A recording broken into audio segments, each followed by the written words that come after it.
We'll guide you through how to change the home screen layout on a Samsung. If you find this useful, then consider subscribing and liking the video. This is cool because you can go and customize it. There are different ways you can go about this, so make sure it is full guide, and you can then go and decide what you're trying to go and do and the different options you've got. So, for example, at the moment when I go and swipe up like so, it then goes and opens up the app pages. But what you can do is go and set it so all the apps just go and appear on the home.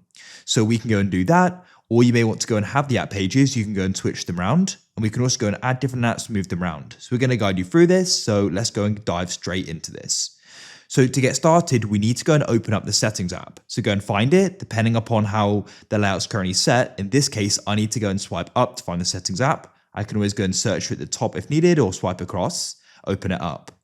Then what we need to do is we need to come from the main settings. You need to go and scroll back down and find the option for home screen. I was already in here, but it's likely you weren't, so we can come into it.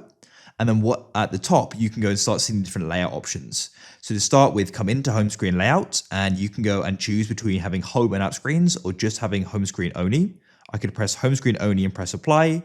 I'll come back and you're then going to see all my apps are here, and I can swipe up still, but I don't get to the app pages. So that's one option you've got.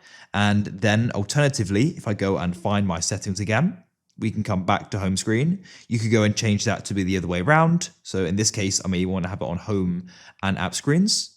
You can then go and choose between the different layouts in the home as well. So use the different grids and these other options as well. And if you want to go and, for example, remove an app from here because you've got the app pages, then you can tap and hold on an app, go and press remove. That doesn't delete it. It just goes and removes it from the home page and it'll be in here. If you want to move an app, tap and hold it and you can then drag it to where you want it to be.